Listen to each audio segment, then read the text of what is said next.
what's up, everybody? Here we are, live. Welcome in. Not all the guarantees you hope for, but some of the guarantees that were made will be coming to fruition. We have a new background, first off. Deary, did you notice this? I love it, man. You know what? It's so funny. I was watching a Seinfeld episode last night, and Holtman is on a Seinfeld episode. Did you know this? Who? Mark Holtman. Oh, he's on a Seinfeld episode? He's on a Seinfeld episode. It's when they're trying to get the bumpy cake. Oh, you remember that episode? He's in the store? Yeah, he's in the store.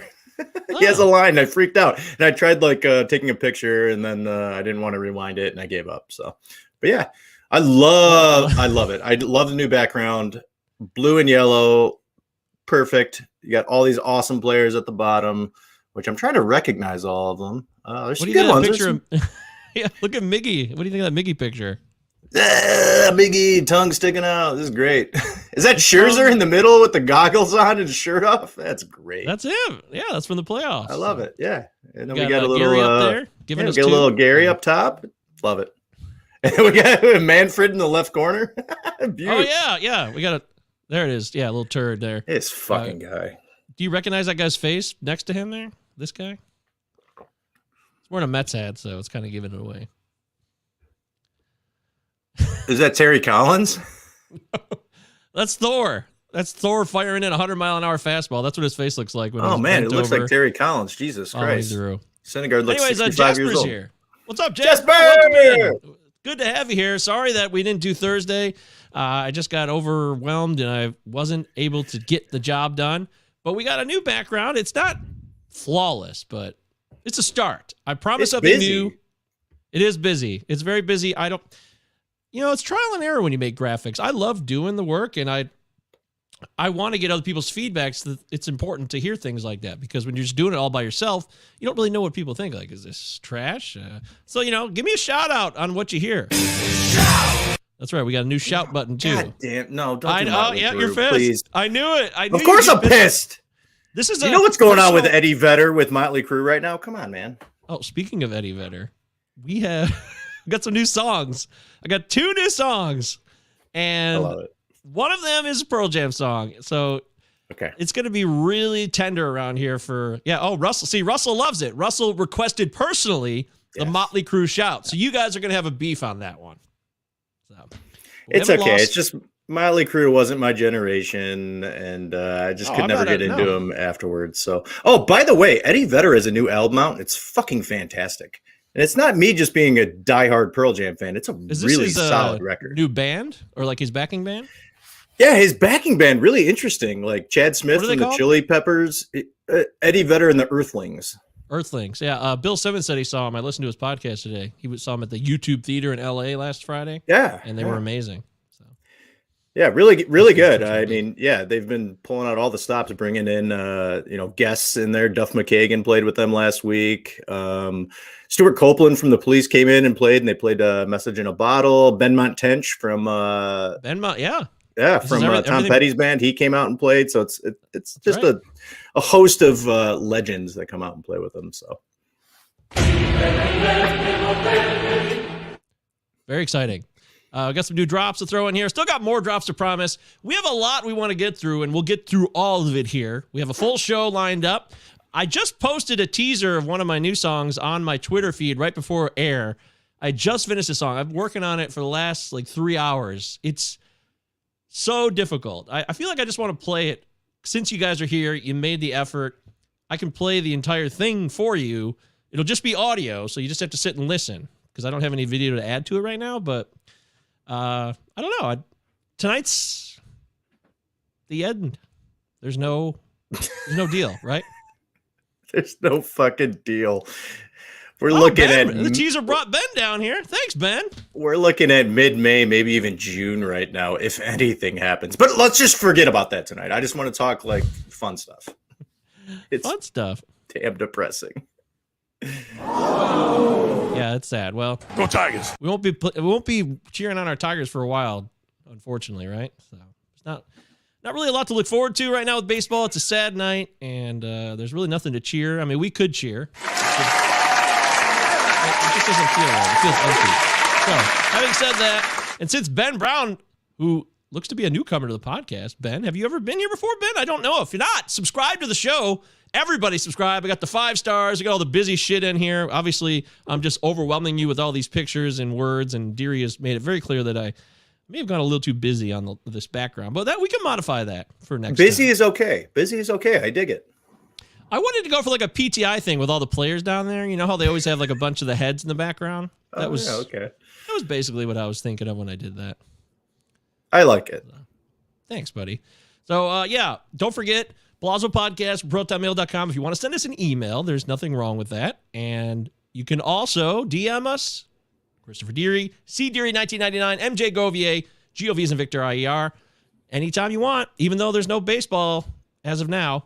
I mean, we're all assuming, like, it's over, right? Did they all go home officially? I haven't kept up over the last few hours. Like, did they all go to bed? Is there are they cramming right now? Because I'd be shocked if that was the case. So. I haven't heard the update. I heard there was like 3 different sessions today. Like, why are you taking breaks in these sessions? It's the deadline day. You got to hammer something out, but it still seems like they're worlds apart right now. And it's depressing as hell. I'm just trying to focus on my 3 drafts I got going on NFC, which is great. You just reminded me, I'm on the clock. It might be in Razslam. Is your Razslam done? We're in round 26. Yeah, I'm right around there. I think round 24-ish. I would I'm on the clock with pick 23 and 24. I'll have to I'll do a live pick. In fact, we'll do a live pick. I want to play this song though because Ben said he'd come by to see it. And Ben, thank you for coming by. Appreciate it, Bren Brown. Welcome. Matthew Z. Matthew, so good to see you on the regular Full Tilt show here. Matthew's a regular on the Prospect Show with Phil every Tuesday, 5 p.m. Eastern time, which you guys could check out anytime on this YouTube channel. And tomorrow we're having a guest. Ben Chase will be a guest along with Phil. Phil's really excited about it, and so am I. Awesome. Matthew Z says, at least the owners somewhat moved closer to the players tonight. Who reported this? Who knows this? Russell says they're still going. Oh, wow. There's hope in the fucking empire here.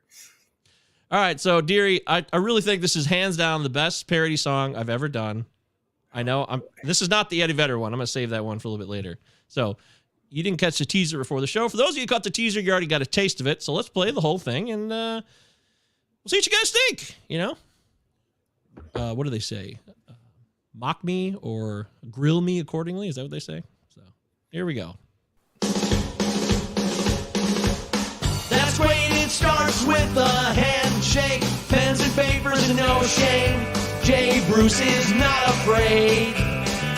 Eye of a hurricane, listen to yourself turn. Owners serve their own needs, players lose their own needs. Free us from the rock, free bunt, no swing, low ladder. What's the matter with the tear and fright? Downright wire moves fire, they want more than 7 games. No governing body needs no ball, bad flight. Lester isn't coming in a hurry, no Nick Fury breathing down your neck. Team-by-team reporters, weary stump, veteran stop. Look at that swing plane, bowl, pin. Really got to pay attention to the words. Overthrow, it goes populated pitching group, but this won't do. Saves the shelf, serving self. Baseball serves its own needs. Anger fills your Twitter feed. Tell me when the Manfred and the Scherzer are in the right. You melancholic, autoerotic, jam tight, benches fight, feeling overhyped. It's the end of baseball as we know it. It's the end of baseball. Already getting fist bump. That's good. It's the end of baseball as we know it, and I feel fine. 12 o'clock, deadline hour, rich men fight for power, slash line turn, your turn, listen to your mind turn. We want them in uniform, tickets carrying, sports betting, owners motive escalate, closer to the end date. Jason Kendall, Tevra Manfred, step down, he's our heel, crush, less teams, more beer, endless fear, spring coming, no you near, a turn again, apply. Owners, no solutions, offer no alternatives, and we decline. It's the end of baseball as we know it. It's the end of baseball as we know it. It's the end of baseball as we know it.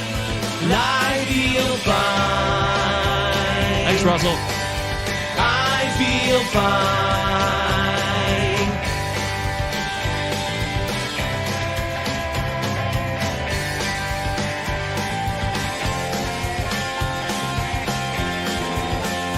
It's the end of baseball as we know it. It's the end of baseball as we know it.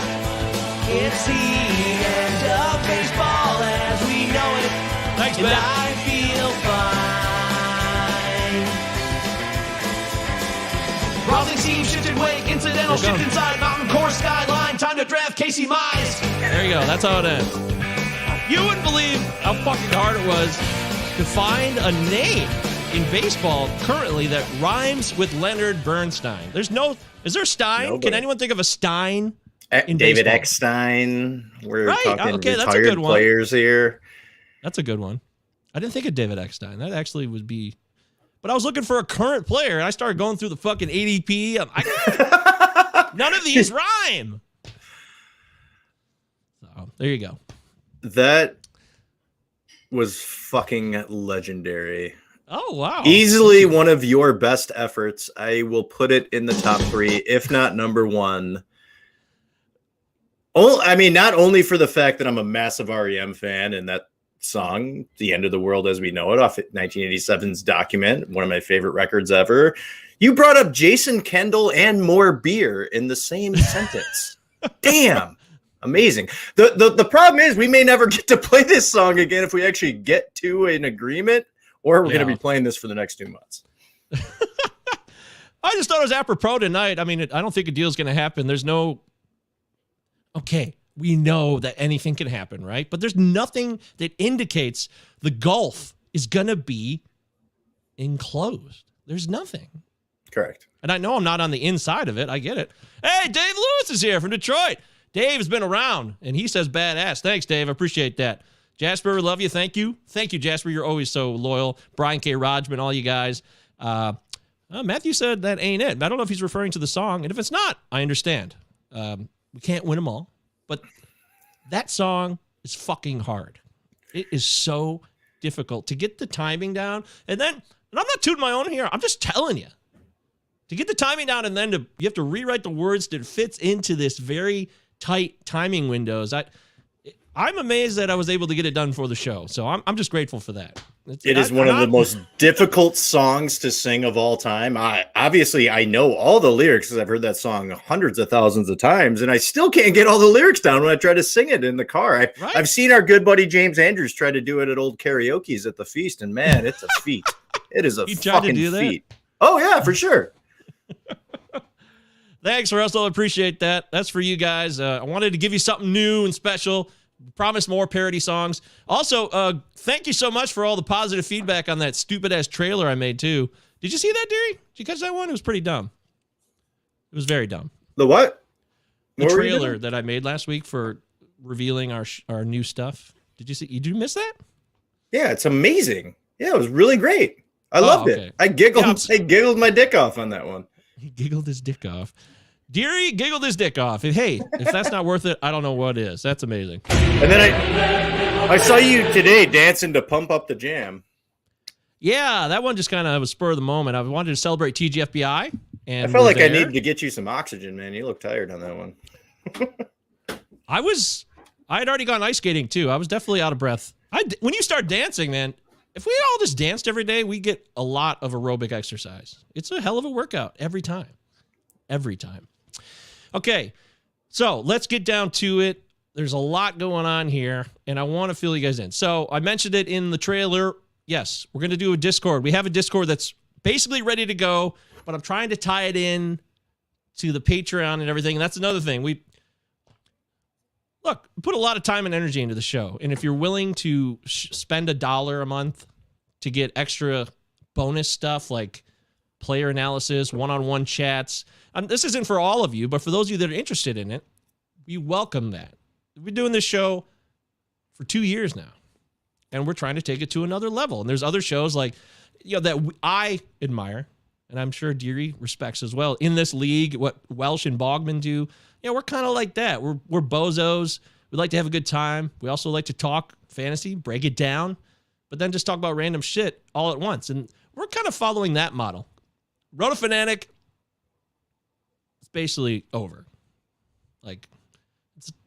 We haven't officially announced something. I mean, you saw today Mike Carter, Mr. Doctor. Shout out. Well, I got to get used to this new shout. Dear, you're going to hate this. Oh, yeah. Sorry about that. I will take Tears for Fears over the Crew any day. I'm sorry, Russell. I'm sorry. It's just not my jam, man. And which ones do you guys like better? Or? I mean, they're both very adamant about shouting. I agree. But anyway, you saw Mr. Dr. Mike Carter's post today saying that he is leaving Roto Fanatic, which is basically, that's all we got left. I mean, we have the original people who were there, but everybody's doing their own thing. It's just, you try to put something together, and it did kind of start in a goofy, kind of uncertain place when we first started Roto Fanatic. I jumped in after there was some decisions made by people to leave before it really got off the ground, and I learned a lot. I learned a shitload from doing Roto Fanatic, and I'm grateful for the whole experience because I learned a lot about the business side of all this stuff. So now I have that under my, under my belt here, and I can stick it under there and remember that. But it's, the website still exists, and it's not going away. It's just probably not going to be the behemoth maybe that some of us thought it would be. That's all. Well, I mean, you got an amazing amount of talent over there that started it up, and you guys were doing some awesome stuff, but everybody's got jobs and everyone's got other places that they're getting recruited by and they're writing for or skipping onto a bunch of pods. So it's hard to keep something together when you have that much talent going on, and they're going to end up moving to other places. And, that's okay. I think it was a great startup. If anything, it was able for you to meet a whole bunch of people within the industry, and a lot of people were digging it. I think you got to almost 3,000 followers as you guys got it going. And I don't think there's any hard feelings going on, right? Oh, shit. Somebody just posted on our Pallazzo feed. Corbin Bernstein could have flown. That could have flown. That would have been, you would not have liked that. No, we got to go Detroit flavor. We needed Casey Mize. Yeah, I'm biased. What can I say? Where are we? Go Tigers. Russell says, Kiss Shout It Out Loud works. Well, you're hitting. Russell has impeccable movie taste, but we're hitting on some musical taste here with Russell that we would disagree with. I hate Kiss. Yep. Don't really like Motley Crue. Yep. So, but I love you, Russell, and I love your movie taste. So, and you're a great fantasy baseball player. So, when it comes to Kiss, it's just one of those things like that wasn't our generation. It was before us, and we weren't alive when that was at the precipice and the height of it all. So it was hard for us to get in, man. I mean, we were grunge kids. We were grunge and gangster rap kids. Yeah, to the grunge kids, Kiss is a joke. Yeah, that's just how it was. So don't blame me. Just blame the society we grew up in, the time period it was. If I was born in 1974, things would be different. I don't have Kiss, but I've got a third option for a shout. So here's a shout out to Jamie, who posted this on our Twitter feed, which you guys can all post anytime. Pallazzo Podcast, 2 L's, 2 Z's. Utah. There it is. First time I've said Give that. me 2. That's still around. That's not going away. Jamie Campbell said Corbin Bernstein. So I'm going to shout you out, Jamie. Stand up and shout. Do you know that one? What was that? Cinderella? No. Who knows this one? One more time. Shout out to the shout out. Stand up and shout. Oh, God. It's not a real band, I will tell you that. That's a secret. Really? I know Russell's going to get that one. Okay. Oh, Jay, shit. So it's a movie thing. It is a movie thing. Jay Bird. What's up, Jay Bird? Jay Bird, shout you out, man. Stand up and shout. That's for you, Jay Bird. Born in 1975, and Kiss is terrible. Thank you, Jay Bird. There you go. Yeah, my brother was born in 74, no interest in Kiss. So there it is. Still love you, Riz. Oh, you guys are older than me. Well, shit. We're Yeah, we're born in 80. Wow. Okay, Russell. Well, I have no response to that. You win. 1975. Okay, we got a lot of 75ers in here. That's cool. We got a varietal. We like to get the millennial / Gen X divide mixed into the show here. So anyways, as I was saying, so Roto Fanatics, it'll always be there. The website exists. We paid for it for a long time. So please go there and check out the Data Monster. The Data Monster exists, and there's good stuff there with that. Paul Mamino created it. It's still incredible. So don't dismiss that. We're just not presented by Roto Fanatic anymore. We're just an independent podcast. So the bottom line is we would like to get a Patreon going if people are willing to, just share a couple bucks a month. But it does come with benefits. And I will reveal more of that on our next show. But I've got it laid out. We're talking one-on-one fantasy sit-downs, private chats, all the stuff that everybody fucking offers. You guys know the drill by now, I'm sure. You probably belong to something else. Anything you want, you'll get it. Plus, the Discord will provide unique secret channels. The Patreon unlocks the secret channels. You get the basic channels by joining the Discord, which we'll post a link for that in the next day or two. but you get the secret channels as part of the Patreon. So, and that'll include, I'm hoping, Phil himself, Prospect Guru, providing a prospects channel, secret, all prospects all day long, first year player draft channel, exclusive only. So very specific stuff. Draft questions. Who knows when this season is going to start? The drafts could be going for another, 6 weeks. I have no idea, but that's the deal here. So I'm excited about it. And me and Deary are excited. This is year number 3. And we've had 2 seasons, hopefully one. But right now, Deary, we've had one season that was a total bozo season that was destroyed by COVID-19, unfortunately. You all remember that. I haven't played the siren in a while. And then this potential lockout that extends for a while. So bad breaks for us. We should have started a podcast in 2012 or something. Yeah, this is going to be the 3rd consecutive opening day. That's just total garbage. I mean, obviously 2020 was delayed forever. 2021, you couldn't even have fans at the games. And now we're not even going to get opening day till May or June, if we even have one.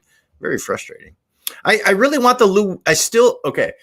What I care about most this year is the Lou Whitaker Day, because you and I will go there together. Yes, absolutely. And we will be there. And I want Lou Whitaker Day because obviously Lou Whitaker is in the hearts of both you and I and many, many Detroiters.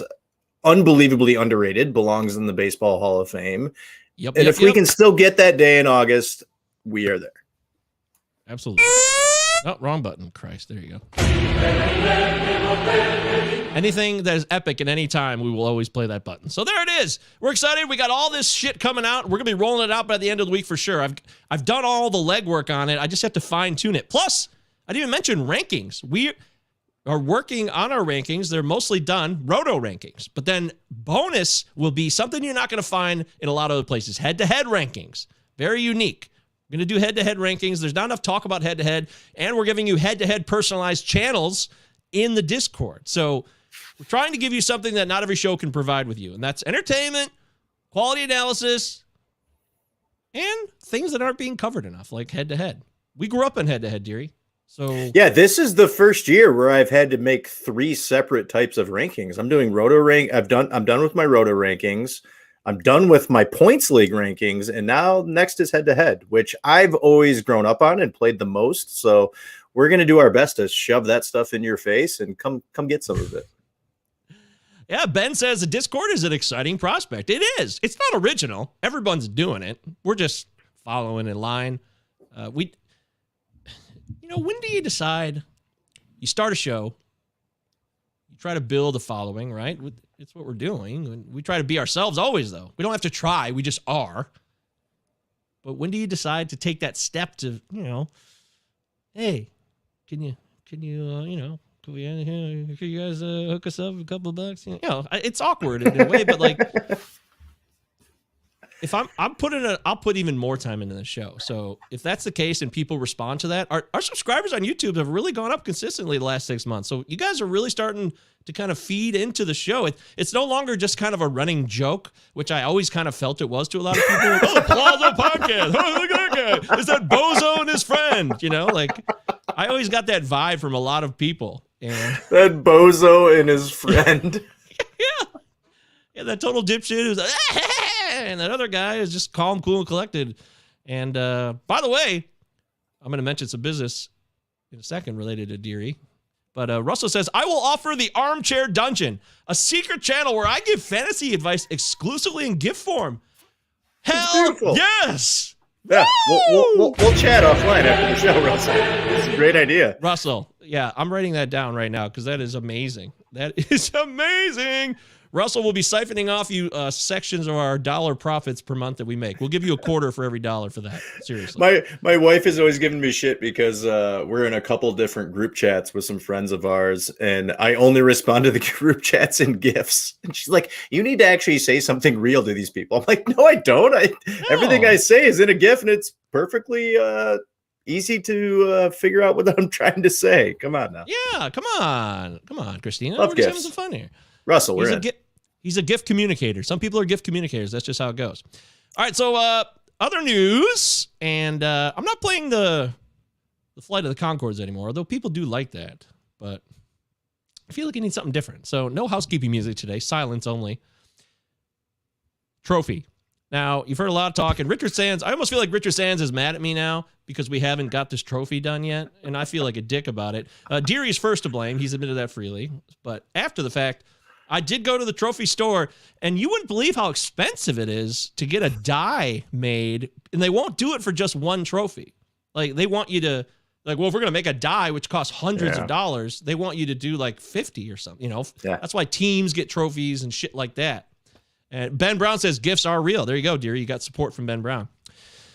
But so it turns out you got to get a trophy that's probably already like something designed in a baseball form, like a glove, like you know, something like that. So I got it picked out, and it's actually happening. It's $150. So, you know, still spending my own money here to make it happen. So I hope Richard will be happy with it. It will have your name on it. And one demand I had of them, because they can still engrave anything, is it say big ass trophy on it, and it will say there you go, big ass trophy. I can guarantee that.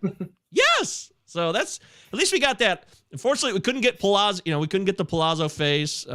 Utah. Love to Give get me two. Gary Busey's face or Mark Holton's face on there, but it's fucking expensive. It just can't happen. So sorry, but there will be a trophy here, and the Pallazzo Invitational is in full swing. So get signed up. We're taking as many players that want to play this year. Last year we had 4 leagues. We're already on League 3, and we've got plenty of time to load up more leagues. So I'm expecting us to blow past 4 this year. I'm hoping for 6 at least. And that will give us, what's 15 times 6, Deary? 75? 15 90? Times 6? 90. No, that's 120. 90. Oh, no, that's 90. Oh, no, 90. 90, yeah. I got it right. Oh, I've had a few martinis tonight. Yeah, okay, that's fine. Yeah, 90. But I will... a few martinis. But the thing is, if we get at least 6 leagues, that gives us 90 overall. So we'll have the overall title with the trophy again, but you get individual winnings. What is it? $450 for first place in the leagues for these $50 DCs that we're doing. So there is cash available for each individual league with an overall title being the big ass trophy. Yeah, and I know a lot of guys are waiting because Raz Slam's going on right now. TGFBI just started today, so a lot of people are waiting until those are over, and then they're going to pop in with Pallazzo, which we appreciate. Hell yeah. Yeah, even Richard himself said, I got to focus on TGFBI first. He doesn't like being overwhelmed, and I respect that. So that's why we're leaving this open. The link is in our bio on our Twitter page. Jasper says, I should be in next weekend. There you go. That's right. Remember, you can sign up anytime. Twitter page, bio, Pallazzo Podcast, 2 L's, 2 Z's. Utah. That's where the link is. You click on the link and you sign up. It's $50 plus $2 that goes to NFBC for the rake. Got to have the rake, dearie. But it'll be worth it. So you can win real cash, and you're going to compete with the best in the business or just random people. Anybody can sign up, and you can co-manage a team. If you just want to step into the NFBC fray because you're a little nervous about it, never tried it before, dearie, this is a great time to co-manage a team. So go hit that Pallazzo Podcast Twitter link, 2 L's, 2 Z's. Link in the bio. Enough said. Jay-Bird says, I'm getting in that for show. That's right. Jay-Bird knows what's up. Jay-Bird, definitely got to have you in there this year. Yeah, there's also a Yoo-Hoo shower, dear. I forgot about that. Brian reminded me there will be a Yoo-Hoo shower. Yoo-Hoo. Thank you, Brian. I forgot about the Yoo-Hoo shower. Brian, you're on fire tonight. You guys are killing it in the comments. We love having you in the live chat. I got other big news, too. Deary is now officially a member of GLAR. Woo! Is that great news, Deary? How excited are you? I was shocked when I got the invite from our buddy Dave McDonald over there. And a couple of weeks ago, he was like, hey, man, he's like, we had someone drop from Glarf. We'd love to have you. You're a good guy. You're fun. You know your stuff. I'd love to have you. And I'm just so bummed because I can't be there in Chicago next week. I got too much shit going on. I can't be there. And I'm a part of this, private chat that's going on with everyone in Glarf. And they're talking about how great of a time they're going to have. They're talking about bourbon and pizza, all the things that I love more than anything. But, big props and thank you over to Dave and everybody else in Glarf. It's going to be so much fun. I'm really, really excited to be a part of it. Beautiful. Congratulations, dearie. Long overdue. Glarf spots opened up. I didn't know if you would do it or not. I mean, I would have vouched for you instantly. Dave hit me up 2 days ago. He's like, hey, are you pissed that Deary's in this? I'm like, Why would you be pissed? That makes no sense. Sorry, Dave. I'm not outing you, Dave. But I am outing you because Dave, he'll talk about anything. He doesn't care. Gonna hang up and listen to the pod, guys. Welcome back. All right, Russell, good to see you. You made it a half hour. We love you. Here's a shout for you, Russell, for the road. Shout! Just for you, buddy. Just warming up to it. Yeah. Clothes optional, by the way, on the Yoo-Hoo shower. Robbie, hey, what's up, Robbie? Hey, buddy. Shout out to you. Which one do you want? You want Tears for Fears? The one we still didn't get the answer to, by the way. This one. Stand up and shout! Or the Motley Crue. You let us know. We'll shout you out. Surf is going to be better than Glarf. We're not buying that, Deary. We got to take down Surf. These Canadians will not beat us. Because that's the thing about Glarf, Deary, is it's just like the Pallazzo Invitational. You got the individual Glarf League, Great Lakes area. Earth. You're competing against, fucking Earth. Right? I was trying to explain this one to my wife last week. She's like, what are you babbling about? She's like, Earth and Glarf and Nerf and Turf. Well, if anything, I thought she'd be down with it. She probably sounded all nerdy to her, like, oh, is this like a Lord of the Rings shit? Yeah, she's totally in, man. She's like, you better go win Middle Earth. Oh, shit. Robbie, you nailed it. Well done. Steel Dragon is the correct answer. Very good, my friend. And Steel Dragon for you, buddy. Here it is. Stand up and shout! Yeah. That's from the movie Rockstar, Deary, with Mark Wahlberg. I know the film, have not seen that one. You sound really fired up. Brian wants to know, hey, could we live stream Glarf? Absolutely we should live stream Glarf. Right? Well, we got 3 people that aren't going to be able to be there in Chicago. I know it's myself and Fish and somebody else that I can't remember right now. And I was talking to Mike Carter last week, and he's like, we got to Zoom you in. And I'm like, well, shit, let's just live stream this. It'd be a blast. Right. Especially because you're going to have a bunch of people down there. That'd be funny. Just set up a camera in the corner, people having giggles and drafting players. Deary, I'm definitely live streaming the draft, and I'll do it like this so you can just come on with me and we can, even if they don't all want to do it, we do what the fuck we want. Dave's the commissioner, but we own our own entertainment. So you're going, right, Mike? Yeah, I'm going. Sounds like a back out to me. God damn it. I hate having people know me too long out in this world. Yeah, Deary's very wise. It feels like a back out, but I don't think I can back out. I got to go. Question for you. Is Leanne going with you? Well, that's the other thing. The weekends are our time together. So, I know. She would love to go. We've never been to Chicago together either. So it's like, yeah, exactly. So that's the other thing is like, also, shout out Tears for Fears. Wait, do I don't have Tears for Fears readily available? I'm sorry, Deary. My bad. I thought I would. Shout out to Mike Ring, a friend of ours. They live in the west side there. So I thought maybe we'd stop by and say hello to them since we're going out that way, too. Nice call. Yeah. Yeah. So we'll probably do all that stuff. Anyways, you guys don't care about that. But Glarf is Jaybird's in. There are 10 of 15 teams in League number 3. I believe this is the 3rd league right now. So way to go, Jaybird. Way to put your money down. Maybe I'll hop in that one. Deary, didn't you jump into league? Aren't you underway right now? Oh, we're like 25 rounds in, man. Yeah. Pallazzo Invitational. Well. Yeah. Wow. Holy shit. We're almost done. Okay. It's funny. You know how many leagues I'm in with Yancey right now? It's like every time I'm in a league, Yancey's in really? it. Yeah, he's in my Ram Slam too. Oh, man. I'm kind of jealous of that. I love Yancey. Okay. So, Deary's and Glarf, we're very excited about that. I want to remind you guys that Reliever Recon is an incredibly awesome tool. Even though baseball is up in the air right now, go sign up for Reliever Recon. Greg Jewett, you're going to need it. It's probably the tool I would recommend the most this season because you're going to need to siphon through all the reliever bullshit. Reliever Recon, Greg Jewett. Sign up for the Patreon. It's $3 a month. I pay $5 a month. It's worth it. It is worth it. Trust me. And a shout out one last time, Deary. I don't have the Tears for Fears anymore, so I'm trying to do you a favor because Russell left the show currently. Although he's listening to the podcast version right now in his own world, in his own reality, which is weird to think about if you think about it philosophically. But Mike Curlin is now part of The Athletic. He's writing for The Athletic. Mike is a great guy. Congratulations, Mike. He was one guys. He put us on his Bases Loaded network when we were brand new back in 2020. Remember that? That really happened. So. Yeah, he was one of the first people in the industry that we connected with. So, yeah, he's always going to be fond in our hearts. Yes. So he's writing for The Athletic now for fantasy baseball. It's fucking great. Congratulations, Mike. And congratulations to John L., MLB Moving Averages, who used to write for The Athletic, and now he's back. He's also a part of that movement. Love you, John. One of the most honest dudes I've ever met. Both you guys are good people. Congratulations. Make sure you follow both of them, Curlin and MLB Moving Averages. Great news. Brian K. Rogers was thrilled that Jason's in the Pallazzo Invitational. All right, let's move into leading off. We kept this posted.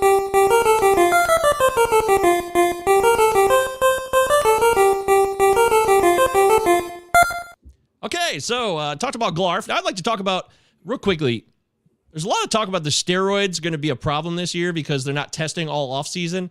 But to me, that seems like a ridiculous statement because steroids will be tested for once the season gets going again. So are we to think that, or do we know that you could cycle steroids for 3 months and then get off of them and still have the effects of it for the whole season if you stop taking them when to be tested again? I don't think so, dearie. Sounds like a bunch of malarkey. I know drugs. I know nothing about steroids, though. I don't know what type of withdrawal happens. I don't know what type of withdrawal happens, but I'm pretty sure you have to continue to take them to keep your muscle mass up. Or I don't know. I'm not a kinesiology major as well, so I have no idea what happens with that stuff. But yeah, I mean, by the time we get to the season and they start testing, I can't believe people are gonna go ahead and start a regimen of steroids before the season starts and then be like, I mean, Adolis Garcia is clearly already on some type of performance enhancer, so yes. He will not get any smaller. No, as he should be. Yes, absolutely.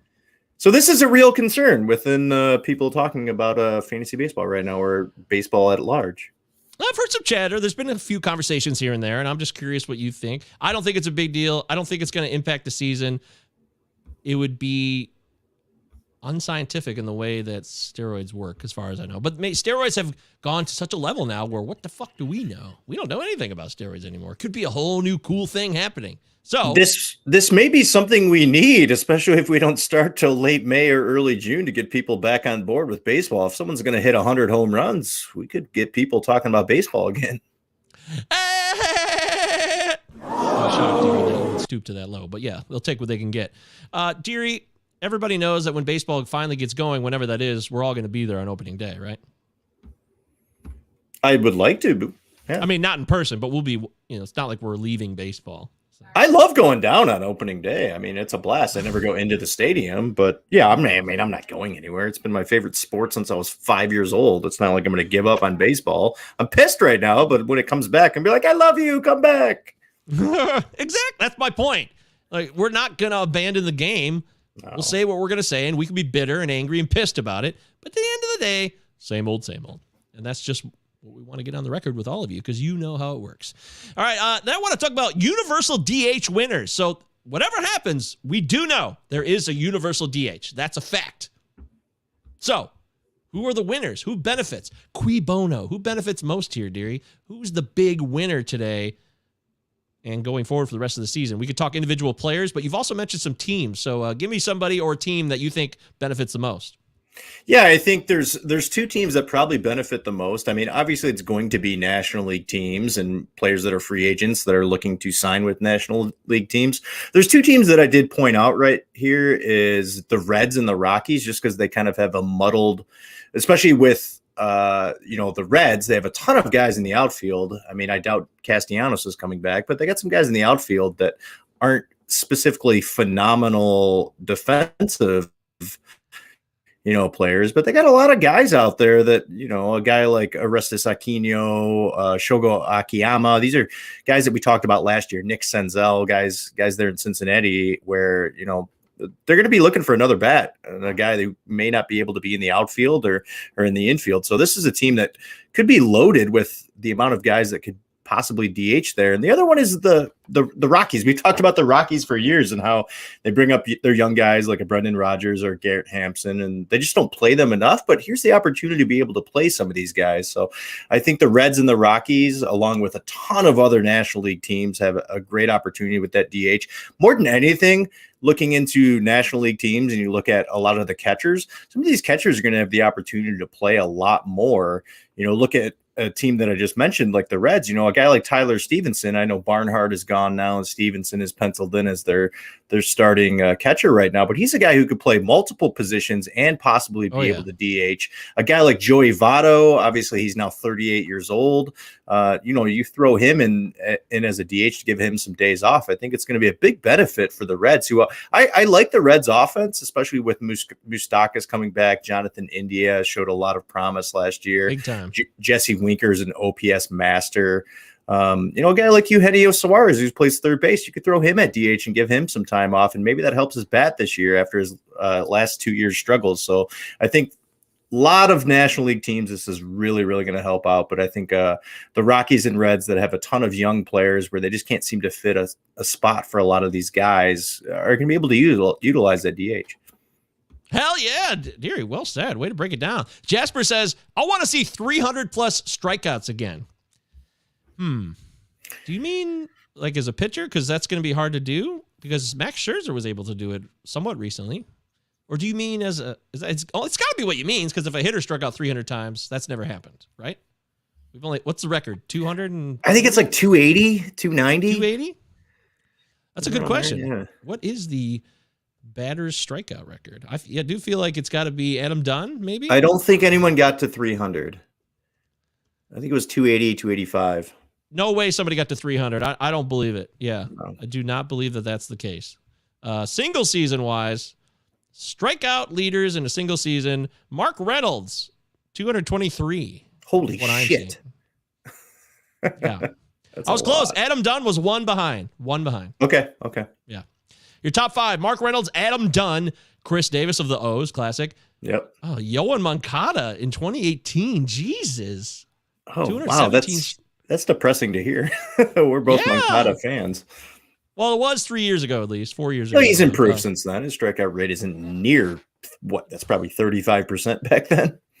Yeah, but cui bono, who benefits? That is shocking, but it was a long time ago. Robbie says Verling, Philadelphia, CJ Kroner, Connor Joe, Colorado. Love that DH. Oh, that's a good call. Yeah, that's wonderful news. Especially the Rockies are one of the ones that stand out to me big time. Charlie Blackman says Brian K. Rodman. Charlie Blackman, is he left for dead? We all seem to be throwing him on the trash heap, but if he can DH and play every day, not have to play the field, that's a bonus. He still got a bat. He can hit 280, hit you 25 home runs. I still think that's very easily doable, right? I don't know about 25 home runs. I still think he can bat 285, 290, though, wherever he's at, whether it's in the National League or American League. I think the one guy that really stands out when DH, came to fruition to happen was Nick Castellanos. He's still a free agent right now. I think Philly right now is a really nice spot for him, and he's an awful defensive player. He just defensive liability everywhere. Guy started up as a third baseman with Detroit, and he was terrible. They moved him to right field. He's awful in right field. But the guy has a hell of a bat, a guy who can bat 285 with 35 home runs, 100 runs, 100 RBIs. And I think Philly's a really nice spot for him. If they can pencil him in as a DH and maybe throw him out in the right field every once in a while, I think it's a big benefit for him and especially his fantasy stock. Yeah, great call. And Jasper did clarify, he did mean pitchers who struck out 300 or more. And I believe Max Scherzer was the last to do that a couple of years ago. As far as I can remember. It's just hard. You got to get a lot of innings in, and the way bullpens are worked now, especially with a lot of these upper echelon teams that have fantastic bullpens where they can go 6th, 7th, 8th, and 9th with your bullpen. There's no reason to throw 330 innings with your pitchers. It's not like Steve Carlton going 8 innings every single time. There's no reason to, because really you're looking for these guys to be there down the stretch, and you don't want to overextend them during the season when there's no reason to. Fair point. I agree with you entirely. Pedro only had 2 300K seasons. That was 97 to 99. And then there's a bunch of single. There's elite guys, like the guys who are the best ever. The Randy Johnsons, the Nolan Ryans.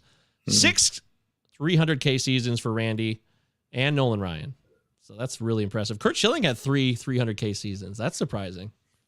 That's impressive. I would not have thought, if you had asked me, hey, who's had more 300 strikeout seasons, Curt Schilling or Pedro Martinez? I would have said Pedro. I really would have. Yeah, I agree. Yeah. So anyways, yeah, that's fascinating. I hope you get that, Jasper. I believe it will come to you once more. Also, shout out to J.R. Richard, rest in power. tough life, didn't go his way. An amazing power pitcher who had a stroke and fucked his life up. By the way, we had on Aaron Kruger. Shout out to Aaron. Stand up and shout! And he was on the First Day Podcast the other day. He survived a fucking stroke. 39 years old. He had a stroke. 39. And he had to learn how to, he showed me a picture and he talked about it. First Day Pod, we do really good work there. Deary's been on that pod too. We talk about real shit that happens to people because you're all part of it. You're all living the human experience. Don't try to bullshit me. But he survived a stroke and he came back to full health. Congratulations, Aaron Kruger. You're seriously like an inspiration, like truly. Like, and he still never knew why it happened. That's what's fucking scary. They never said, well, this is what happened. It was genetics. So fucked up. Verlander in 2019, he cracked 300 before he blew out his arm. Maybe that's why he blew out his arm. I don't know. Okay, there it is. So, yes, there's a lot of DH potential. You also mentioned Kyle Schwarber, Nick Castellanos, whatever happens with those guys. DH City, party time. There's a lot of DH potential in the National League. So make sure when you're drafting that you're thinking about that. Sometimes we don't apply what's going on, the updated reality, because we don't have a CBA right now. It's all in the ether, and it seems chaotic even to some of us. But there is an NLDH now. That's a fact. All right, now it's time for me to do a live RadSlam draft here, dearie. Let's go live to Mike Govier's RadSlam team in progress. We're in round 24, I believe I said. And we're going to real-time draft this. Here we go. Do you see me? Do you read me? Are you seeing my team? No. You're not Good seeing try. it. Are you serious? No. Shit.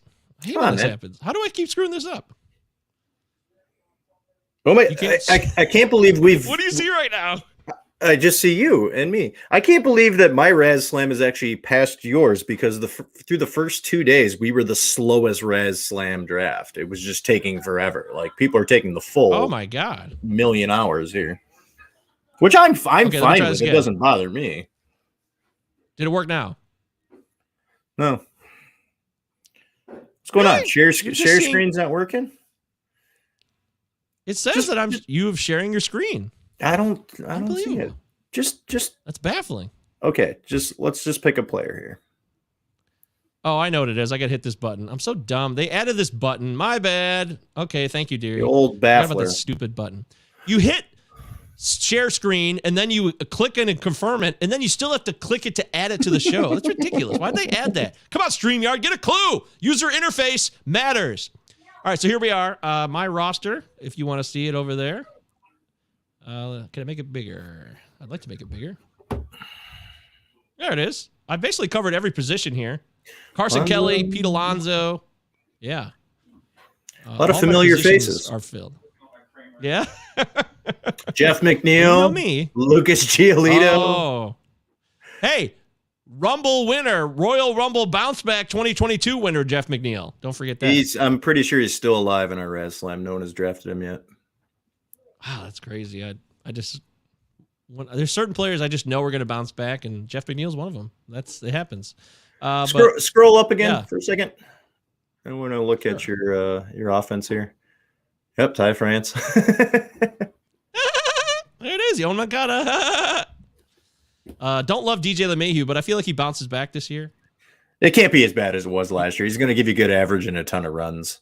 He may not get back to the 20 home runs he had 2 years ago, but I mean, the guy should be able to bat 290, 295.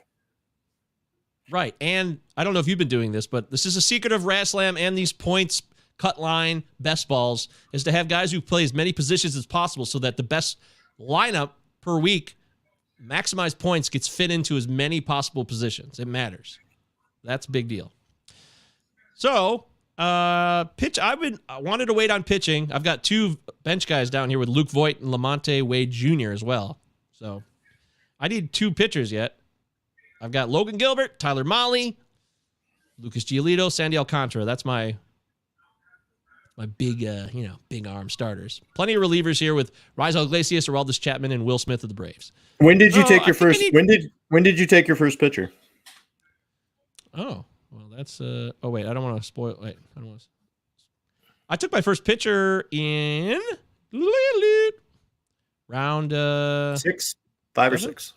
7? Okay, yeah. I waited till 7. Shout out to Yancey Eaton. He waited till round 14 to draft Chris Bassett as his first pitcher. That's even more impressive. Apparently, Paul Spohr finished second overall in Razzslam last year, and he didn't take a pitcher until later on as well, like that. That style is catching on, and people are getting that. So I have a problem here, though, because I like Andres Gimenez and Hunter Dozier. They both play multiple positions. Do you like either of these players, Deary? I think the upside is much better with Jimenez, especially with the stolen bases in Razzslam. I think he has the opportunity to steal 20 bases, should be able to score a decent amount of runs. I'm just interested where he's going to bat in that Cleveland lineup. But you got second base, third base, or second base, shortstop eligibility. I mean, I feel like Hunter Dozier will probably be there next time you come around. Casey Mine's available. I need a pitcher. Oh, and you got back-to-back picks here. That's right. You know it. I don't want to get caught up in my song, though, just because Casey Mize is in the songs. Not a reason to draft someone. Would you rather have Casey Mize or Marco Gonzalez? Oh, God. Marco Gonzalez just... It's amazing that he can keep that ERA under 4 all the time without striking a ton of people out. He's a master of the craft, dude. That's why. Yeah, he really is. It's the art of pitching. I think the hometown guy with Mize is going to have a little more upside this year than Marco. Ooh, Cal Quantrill, though. That's tough. So is there a position you're targeting here?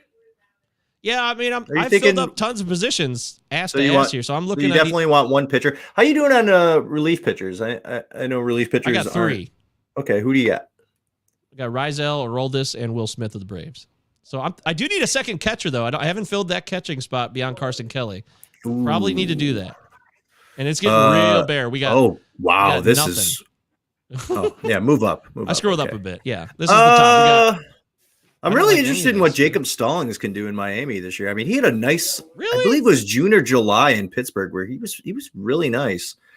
I mean, Barnhart's going to get most of the time here in Detroit. I just don't know what the upside with him is going to be. I mean, obviously, if Eric Haas is playing the way he's going to, played last year, they're going to try to get him in as much as possible, but he's also going to DH a ton. Eric Haas went around like 215. People are jumping on him. I had him. I was going to be my second guy, but I got sniped. Well, what's going on here in Tampa? Is Mejia going to be the guy here in Tampa? Because he's a guy that we've been targeting for a few years now. He was obviously part of that Blake Snell trade, and he seems to have figured out that strikeout issue the last few years within those limited at-bats he's had. I think he probably has the biggest upside out of all those catchers on the board. Yep, I'm going to take Jefferson Mejia later. That'll be my second starting catcher, and I'm fine with that. I really am. I'm going to go Casey Mize here. Homer pick. Why not? This is live in real time. And then, I don't know, anybody else you want me to take, I'll do it just for the fun of it. What do you want me to take here? Is there a player? So we're looking position player here? Any player. Oh, Jesus Luzardo. I'm taking it. Done. Never mind. Okay, there it is. Yeah, you just filled out my pitching. Much. Just like that. Yep, well. No thought. Problems. What can I tell you? So. Well, when you get late in the draft, when you get to like 24, 25, and this is what I've been struggling with. I seriously woke up in the middle of the night thinking about this. Was like, I don't pay attention to these middle rounds or middle to late rounds as much as I really should. Like, I get anxiety in those first 8, 9 rounds. I got to make the right pick. I got to make the right pick. But you can really win a league by having rounds 20 to 27 really be successful. I mean, just look at the past few years, some of the guys that have been drafted there. And it might not even be a full season that you get out of these guys, but you get these 2-3 month stretches out of certain guys. You think of the Adolis Garcias, the Patrick Wisdoms of the world, the Frank Schwindels. These guys could really boost your totals up when it comes to points leagues when they go on these runs for 3-4 months. And I feel like when I get to those middle rounds, I'm like, I just like this guy the most. I'm really not. And I've done deep dives on guys within these rounds, but I just look at those guys that are really, I like their name or I like what I've seen from them, but so I'm focusing right now. Yeah. I mean, I'm focusing a lot more on roster construction in a lot of these. And you talked about specifically in points leagues and best balls, having guys that have multiple positions. So that's something I've been focusing on. I was not as in tune with the point system last year when we came into Razzslam. I would like to look back on my league last year and see where I drafted guys, but I didn't do any type of prep in terms of points league prep as I did this year. I did a specific points league prep where I ranked about 300-400 players, and then from there I'll just go with what I know and what I can see. But I didn't do that last year. I was mainly looking off my roto ranks and my head-to-head ranks, which you cannot do when you go into a league like a Raz Slam or any type of points or best ball leagues. So true, Deary. Absolutely right. Jay says people seem to like Andrew Haney. I'm not doing that. Why? You guys do okay, that. Why? I want to know why. He's with the Dodgers. There's now. all this bunch of bullshit out there. There's a lot he could win 10 saying. games, but I don't see that ERA being less than 4.75. I just maybe 4.45. But still, he's not somebody who's going to be in my top 6 starting pitchers on a roster. No way.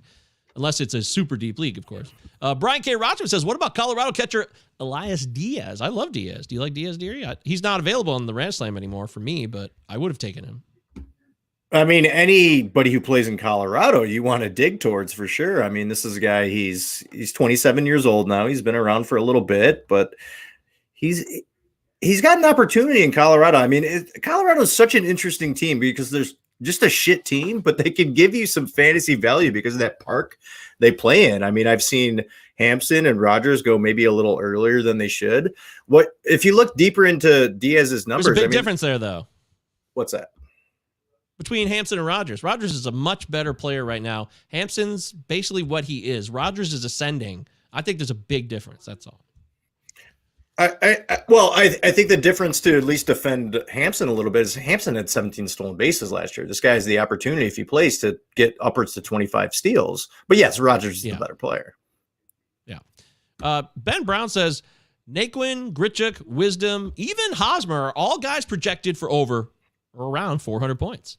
They're great picks to round out the back end of your roster. Deary, on Joey Pisapia's Fantasy Pros Fantasy Baseball podcast, which I did the outfield show a couple weeks ago, Tyler Naquin was one of my value plays, like super deep, cheap, and you'll get a lot for your buck. So I absolutely agree with Ben on that assessment. Jay Bird says Haney has K upside and win potential, but no. What about the ratios though? He'll kill your ratios. You can get that elsewhere, right, Deary? What's the K upside? I mean, how many is he going to strike out? What's his K rate here? Well, I mean, it's usually pretty rock solid. Usually give you like a 10 K per 9, right? But I mean, you can get that I feel like you can find that more commonly, and I'd rather fill that hole with relievers and keep my ratios down. A great example, forget Andrew Haney, go with a guy like last year, Colin McHugh.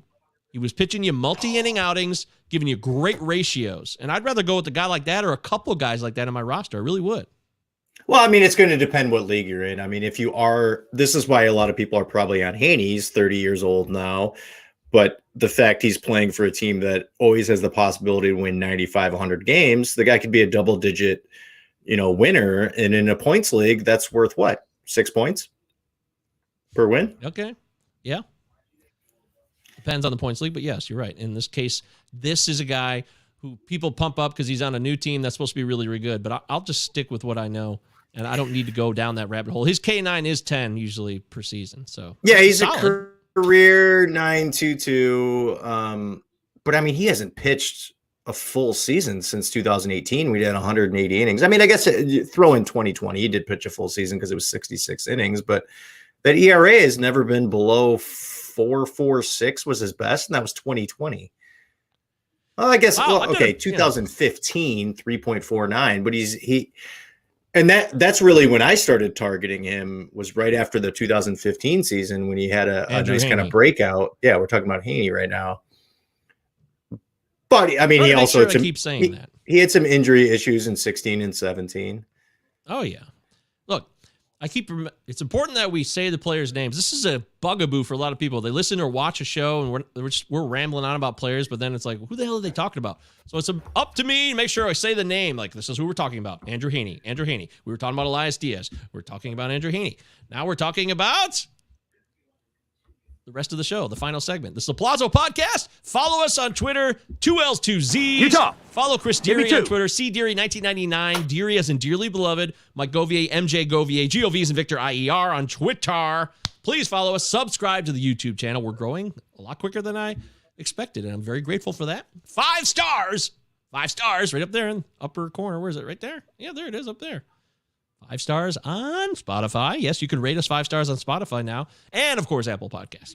All right. So let me play this song for Deary, and then we'll talk about disparities, and we'll get the hell out of here. So this is going to be challenging because, Deary, if you guys don't know, well, Deary, tell them yourself. Tell them about your Pearl Jam love. I think it's better coming from you. Yes, I enjoy the band.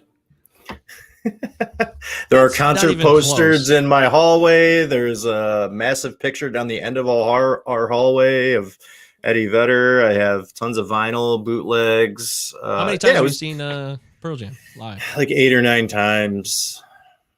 Basically been my favorite band since I was 11 years old.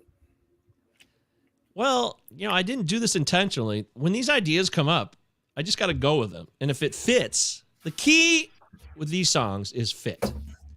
Does it fit the melody, and is it topical? And that's the bottom line. So if it's topical and it fits a melody, I'm going to do it. So that's why I chose this song. And I don't even think he likes this song. In fact, there's Pearl Jam songs he hates that he doesn't like at all, which you've made very clear several times, right? Yes, actually at our wedding they played. Oh no, I enjoy it live. Oh, you did. It's Even Flow. Yeah. You hate. That's what you're going to say. I hate Even Flow, correct. They played it at your wedding. Correct. We got time till the lyrics kick in. So they played Even Flow at his wedding, and Deary's like, oh, God. He said his own way. He's like, why of all the songs? This is Deary's wedding with Christina. He loves Pearl Jam. They're playing Even Flow, his least favorite Pearl Jam. How does that happen? Oh, here we go. I mean, our first dance was a Eddie Vedder song. Son, I said, have I got a little story for you? Who you thought Mike Trout was? Ooh. Wow, you were drafted home alone during COVID-19. Trout's ADP was lying. Sorry you didn't see it coming. But he's been on the IL many times. Oh, is Mike Trout still top 5? Is Mike Trout still top 5? Is Mike Trout still top 5?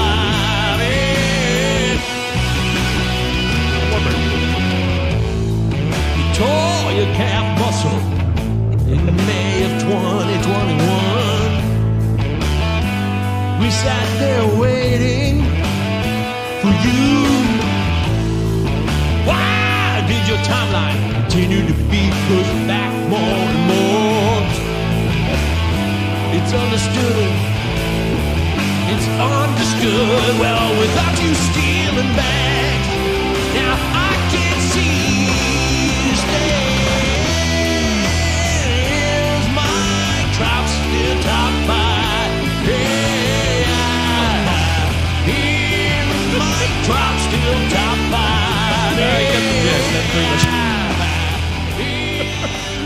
I like it. I like it a lot. It fits. It works. I took Mike Trout as my first pick in the Pallazzo Podcast Invitational. Hell yes. I love it. I got him at 14. 14? 14. It's like, really, dude? Good like, God, man. If this guy is healthy, he is a top 6 fantasy player. I know he's not going to steal those bags like you talked about in the song, but geez, well, I was be top 5 if he doesn't. I was ecstatic to get him there. Come on. That is. What the fuck? 14. I would kill for that. Yeah, congratulations. Mike Trout still has some amazing years left in him, and the calf. I hurt my calf last year, and eventually it heals and he can run again. And I'm a fat ass out of shape loser. So if Mike Trout can heal his calf, he'll be able to run full speed and kill it. So I have no doubt he'll be okay. I know Josh Donaldson has had a lot of calf problems, so people automatically assume just because he did, Trout will have. First off, Trout is much younger than Donaldson is. and was. Yeah, Donaldson's what, 35, 36 now, and Trout's he's like 30. Yeah. He's good 6 years older at least. Yeah. Trout's 29, I believe.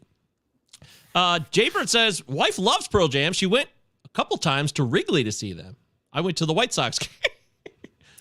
We were at a Wrigley show in 2016, right? August 22nd, 2016, our birthday. That's right. Went to Wrigley. It's all Pearl Jam. Yeah, I wish I wasn't still going through opioid crisis because I would have enjoyed it a lot more. But yeah, shit happens. And as long as I know Deary had a great time, and that's all that matters. So. I saw you before the show and after the show. Yeah, I kind of walked around with a backpack on, drinking beer. It was really strange. That's okay. We had a good time. We did. It was cool to see it, and that Airbnb was great, so that all worked out. We had a great location there in Wrigleyville. So. He fell to Ben Brown at 22 in TGFBI. That is so stupid. Ben, congratulations. 22? God. Congratulations, wow. Ben Brown.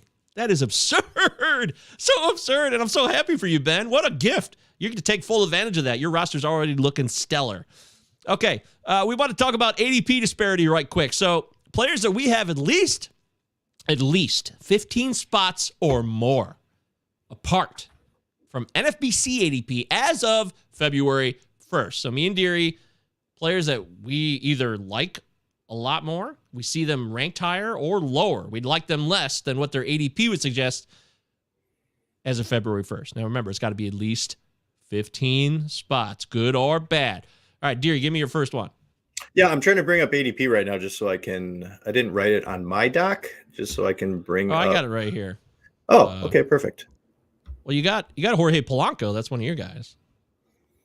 Oh, yeah, I absolutely love Jorge Polanco this year. I have him as my, let me see, where do I have him? I have him as my number 10 second baseman. And let me see where I have him in terms of shortstop. I have number 14 as a shortstop, but I absolutely love Jorge Polanco. I mean, slow start last year, which he actually got dropped in several leagues that I was in, Fab leagues, and I was able to pick him up. The guy still put up 33 home runs with 97 runs, 98 RBIs.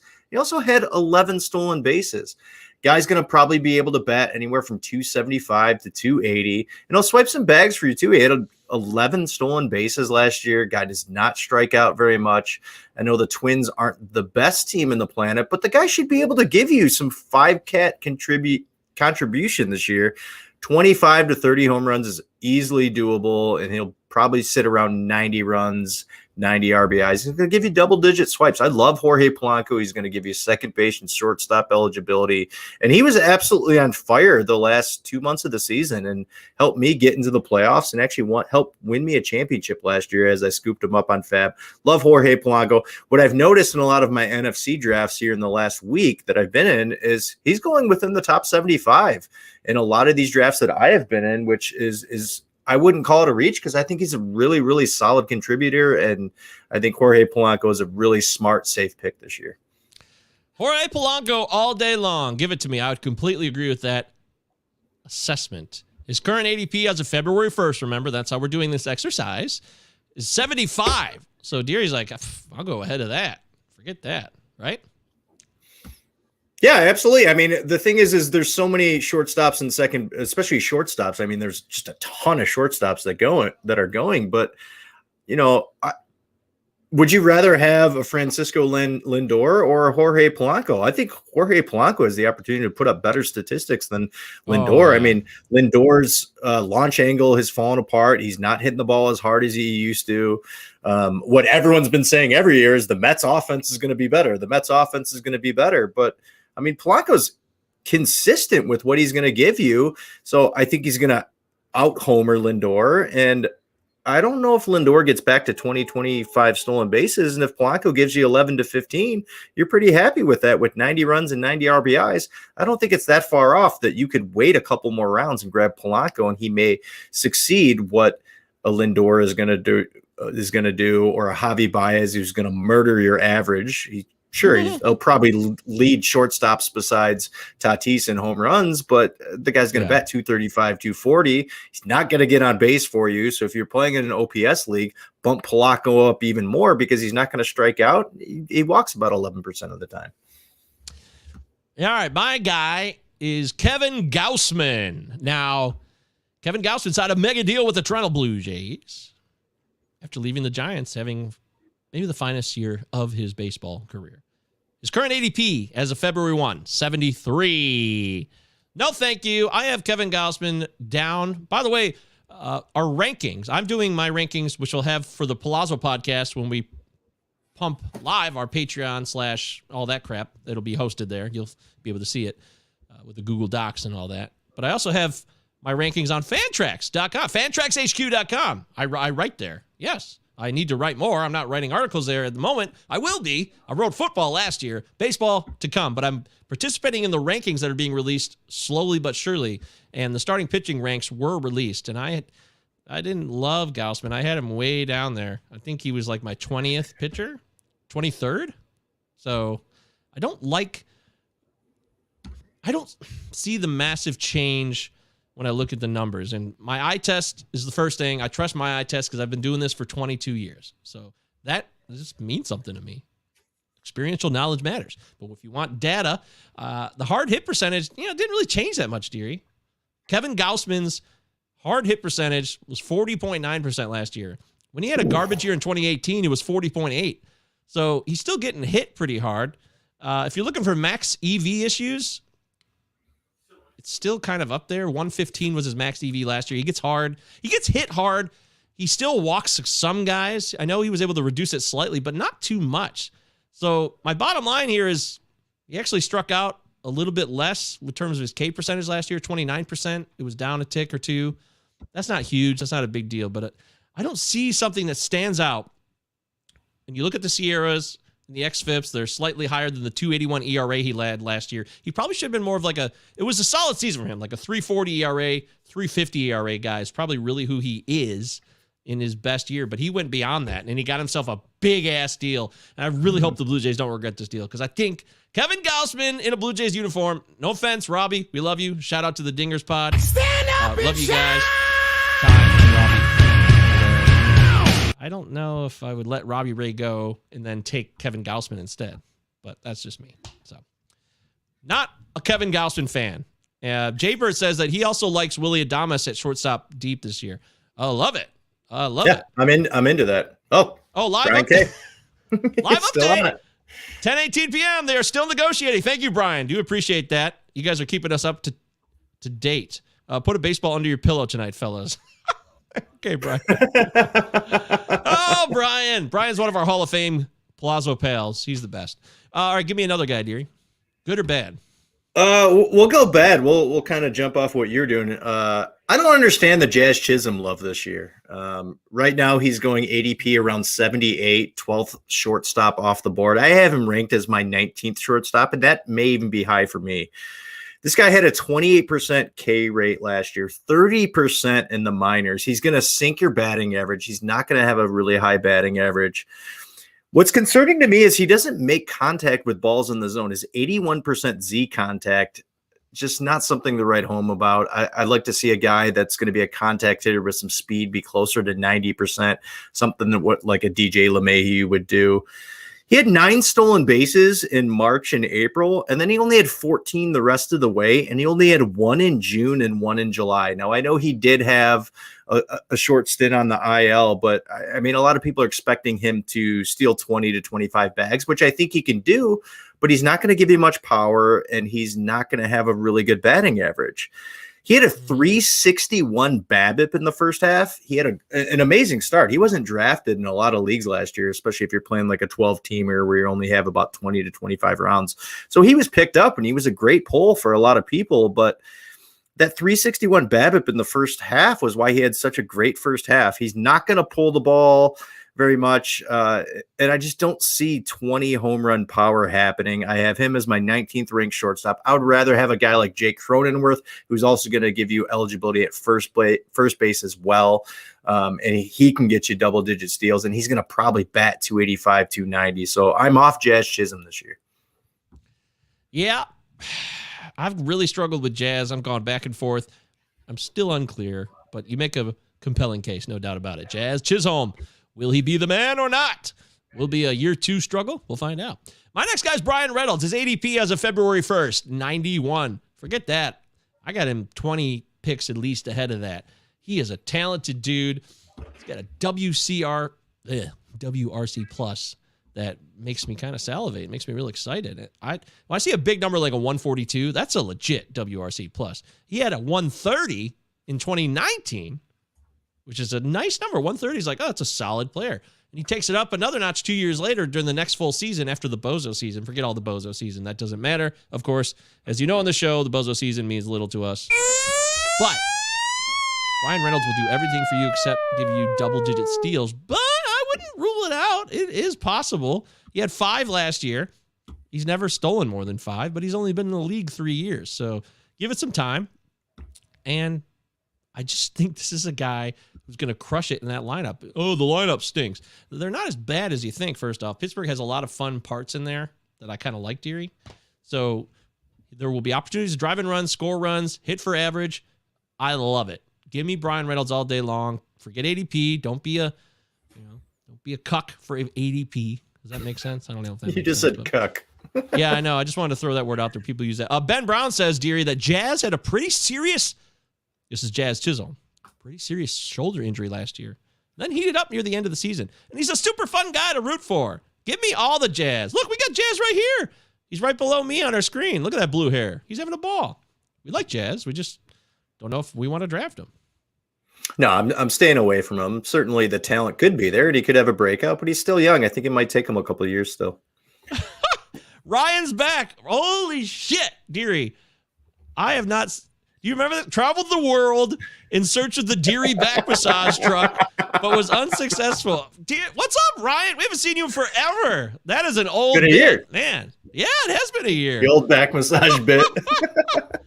Hey, shout out to you, Ryan. Welcome back. Wait, I put the wrong button there. God damn it, I blew that. Stand up. Yep, there it is. Stand up and That's for you, shout. Ryan. Kevin Shaw, welcome back, my man. Chisholm and Cuck, love it. There you go. You gotta love that. Chizzy cuck. Ryan, that's great. So good to see you here again, Ryan. Okay, Deary, let's go back to you for one more. Give us one more that you really. Oh, want just to one more. Okay. Yeah, well, I gotta go with Verlander. I mean, you have him further up on the ranks, as do I. I mean, you're in a full season. You're looking for 12 to 15 wins. You're going to get Justin Verlander. He will be able to do that. He is currently on NFC. He is the 31st ranked starting pitcher. In Roto Leagues, I have him ranked as 13th. He's had more than enough time to come back from Tommy John. The guy is an absolute workhorse. In a full season, I fully expect 180 innings, amazing K rate. Whip has always been low, fastball location, and one of the best sliders we have seen in the game in a really long time. If he is healthy, he's a top 15 pitcher, if not a top 10 pitcher. So I have him way up on my ranks this year, and it might even help out now that we're not starting till possibly late May or early June if there's not a miracle tonight. I'm starting to rethink some of these things with guys with injuries. Like in TGFBI, I just took Acuna, and I took Acuna at 10, and I'm really happy getting Acuna at 10 because if we don't start till late May or early June, it's going to be almost a full year of him coming back from his torn ACL. And I'm going to reap some rewards with him. And Verlander's another thing. He's had an extended time off. The guy has been an absolute workhorse. I understand he's 38 years old, but there's a reason this guy's a Hall of Famer. There's a reason. If you think about it this way, Max Scherzer is going in a lot of drafts, late first round, maybe early to mid second round. Why can't Verlander be in that same spot? I think Verlander is going to have an amazing season. And if you're getting him super late in drafts in terms of, maybe 17th, 18th round, like this guy has the opportunity to be a top 5, top 6 round pitcher. There's a reason he's a Hall of Famer. I am all over Justin Verlander this year at the value that you're going to get him at. Wow. That's impressive, Deary. Damn! Brian says, Deary's cooking right now. Awesome. He likes what he's hearing. That was a beautiful, beautiful soliloquy. I'm all in on Verlander. That is why I love auction drafts. Pay up for some big players, then get the deals on guys like Reynolds. Booyah! Well said. I'm going to play some more auction this year. If this season ever happens, I'm seriously going to jump in a couple auctions. I'm very excited for that. I love the process, and I do see the value you can gain with the nomination process. But Deary, Verlander, the argument is He's old, and he's coming off Tommy John. He's 39, and he's got TJ.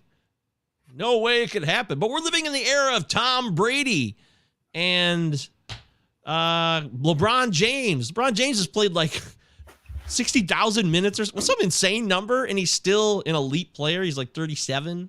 It's just a different world. And Verlander always seems as a svelte, thin guy, took care of himself, never had any, injury problems beyond Tommy John, which is an inevitable thing for almost any pitcher, right? Yeah, I mean, sure, he doesn't throw 97, 98 that he used to when he first came up, but he wasn't his best pitcher when he threw 97. He became elite. Too many pitches. He became elite when he was able to tone it down, sit at 94. Guy's a master at locating the ball, and there's no reason to say, oh, this guy's 38, 39. If you would have told me 17, 18 years ago when Verlander came to the league that he'd still be pitching in his late 30s, I'd say absolutely, especially once he went to, the precipice of him being a, Triple Crown winner in terms of pitching and an MVP. The guy's an absolute master and a workhorse. So there's no reason this guy can't pitch 2-3 more years. He's on that 1-year deal in Houston for, I think, $25 million. Houston's still going to be a competitive team, and that's probably why he went back there. He wants to see if he can grab one more championship. The guy's 2 years removed from winning a Cy Young, where he put up just an absolute elite season, and he probably should have won it that year before when Porcello won it. So there's no reason that this guy still can't be a really, really productive fantasy player for you. So some of the smart people that I've seen in some of the drafts I'm in now are reaching 3-4 rounds earlier for him, as did I. I mean, he's being grabbed as like an SP3 or an SP4 in a lot of leagues. And it's like, damn, you just grabbed a guy who could possibly be an SP1, SP2 for your team. I love it. And it's funny that's who you chose, because my last guy is Joey Votto.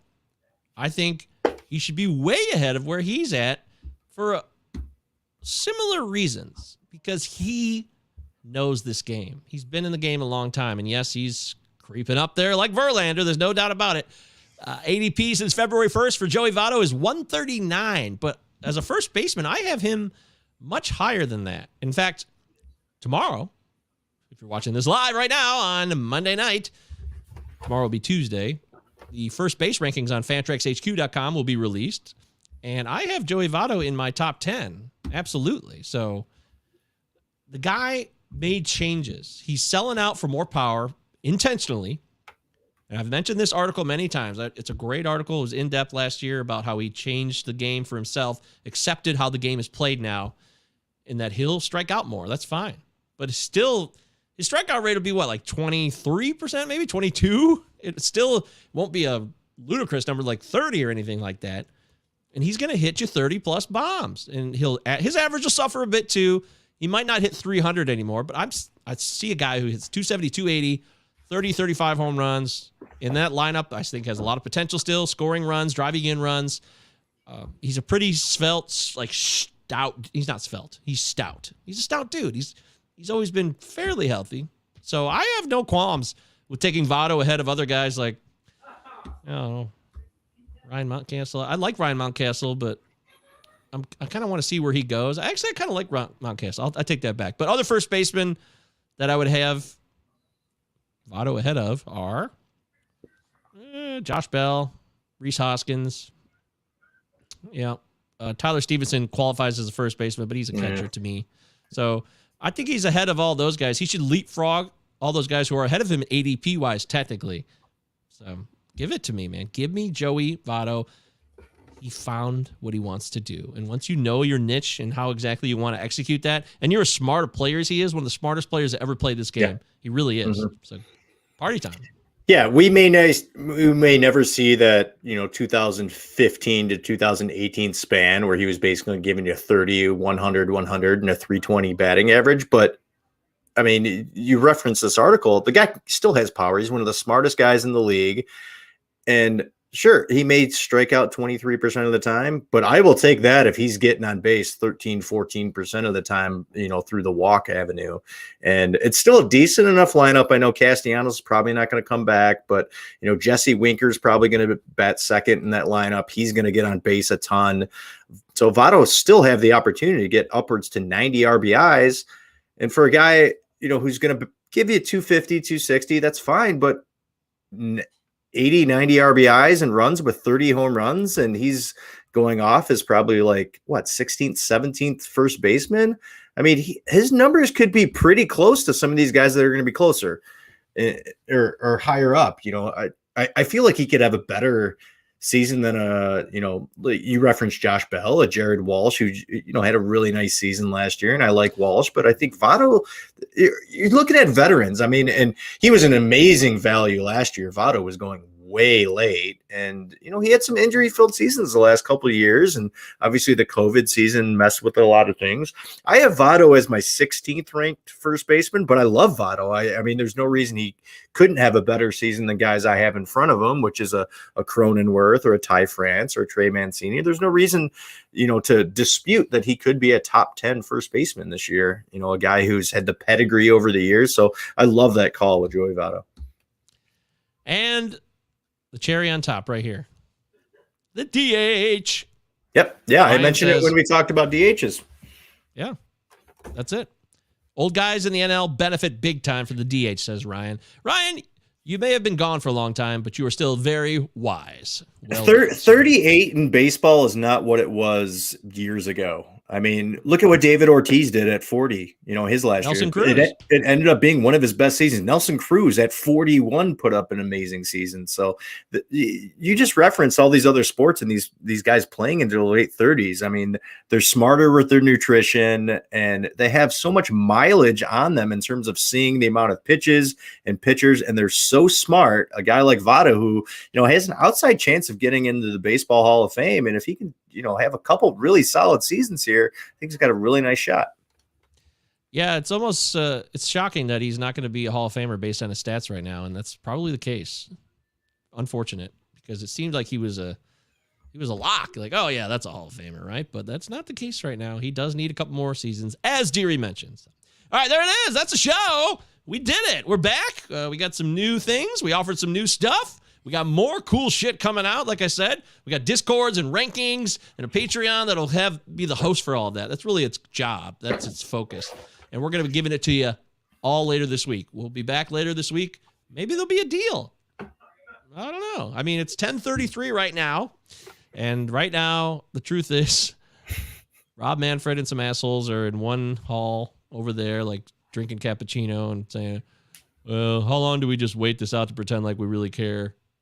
And then the players over there, like, that guy couldn't give a fuck about what's going on right now. Why are we even here still? But hey, maybe right now they're actually hammering out. There's lawyers talking, but it seems like a pipe dream. It's like going to a brunch. Like this is what I explain what Rob Manfred is. It's like you tailgate all Saturday long in Ann Arbor and you get completely shit canned, and then everybody wants to go to brunch on Sunday, and you show up to brunch with everybody, but you don't drink anything and you don't eat anything. You're just there and you're just like, oh, everybody else is talking. I can't wait to fucking go home.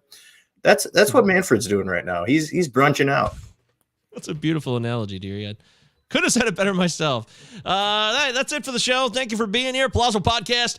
2 L's, 2 Z's. Yeah, that is exciting. I know. Don't forget to follow Deary, CDeary1999, me, MJ Govier, G-O-V as in Victor, I-E-R. Utah, give me 2. 2 L's, 2 Z's on Pallazzo Podcast. Big things coming up here, guys. Hopefully we have baseball to talk about soon. Until then, for Christopher Deary, I'm Michael Govier. Thank you so much for all the time and energy you guys give us. We really mean it. The live chat was off the hook tonight. One of the best shows we've ever had. Thank you, and good night now.